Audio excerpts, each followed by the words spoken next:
right to Bullhornbeach. So believe it or not, I am down at the very first campsite that I put together here at Bullhornbeach.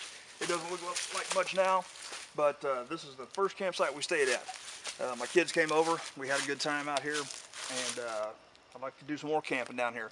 I'm down on the south end right now, and it's pretty wet down here a lot of times. We got a creek that runs right over there, and then this is just kind of a low-lying area. Flood zone actually touches the south end of my property down there. Anyway, I got the four-wheeler running, finally, with a little help. And while we were up at the folks' house over Christmas, talking to my brother-in-law, told him I wanted to get a little trailer for the four-wheeler. He said, I got one, you can have it. So there it is. Went and bought a couple of inner tubes, put it in the tires. Now I got a trailer for the four-wheeler. Pretty awesome. Okay, so have any of you guys ever used these fire starters? It's just a little block. I paid like $2 for this thing. Pretty much nothing. But anyway, it's a little block. I've scraped it a little bit right here and tried to get a fire going. I've gotten like flame with it, but I've never actually got a good fire to go with it. So I'm gonna go right over here to this little field I just came through, see if I can get some dried grasses, a big handful of them. We'll see if we can get a fire going with this thing today. Alright, since I haven't been down here in a while, there are resources just in abundance everywhere you look. It didn't take long at all to gather up. I've got my grass here, I've got some small stuff underneath that, stuff back here a little bit bigger. So, but what I'm going to do is, I got this piece of bark off of a standing dead tree, and I'm going to scrape the magnesium onto this bark, and hopefully I can kind of collect it that way. We'll see how that works out. Then when it's all done, said and done, I will put that on the ground and light it. So this is going to be the boring part of me just doing some scraping. Okay, we'll see if that's enough.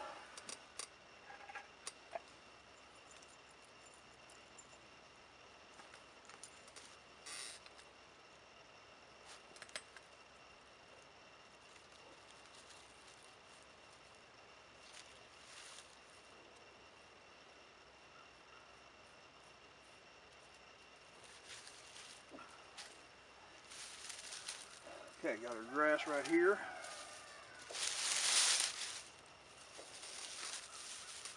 Which is kind of damp.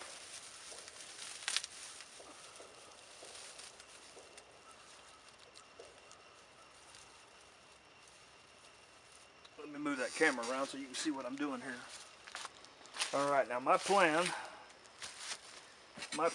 is to hit this with the ferro rod, get this over it, see if it'll light. We'll see how it does.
Alright guys, well it did actually start the fire. It got the grass going. We're on a damp ground. I should have put a platform underneath it and I didn't. But what I'm going to do because I want to get a fire going, I'm going to use one of my toilet paper rolls filled with paraffin wax. I've got a piece here. We're going to try that one by itself and see how it does.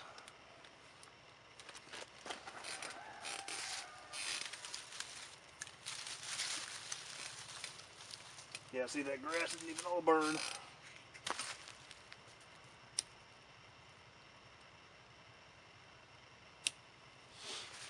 My go-to for lighting fires.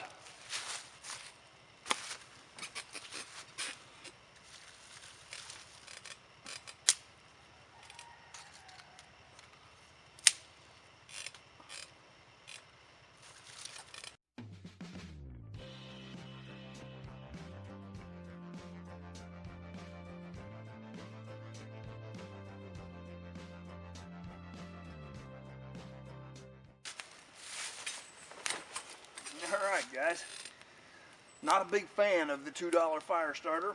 It did get it going. The stuff was a little bit damp, but I'm not going to blame it on that. I think I wasn't properly prepared for it. So we use the, excuse me, we use the paraffin wax, just 1/3 of it, of the toilet paper roll, and it went up great. Can't argue with that. Hey guys, thanks for hanging out with me here at Bullhornbeach today. Hey, I'd like to give a couple of shout outs here to a couple guys, my neighbors, Nick and Chad. Nick's the one that actually got my four-wheeler running for me. He came over one day and handed me a carburetor. Good neighbor, can't argue with that, right? Thanks to Chad for doing all this clearing that we did out here. He's made it to where we can come down here. We've got trails to shoot now when we're deer hunting. And it's pretty awesome, so thanks guys, appreciate that. Shout out to my brother-in-law, Rob, for giving me this little trailer I can pull around, put some stuff in it, haul some wood in it, things like that. Hey, if you haven't subscribed yet, hit the button down there, I'd appreciate that. Hit the bell next to that, you'll get notified when I put a video up. Until then guys, get out in the woods. Does the smoke follow you everywhere you go, or is it just me?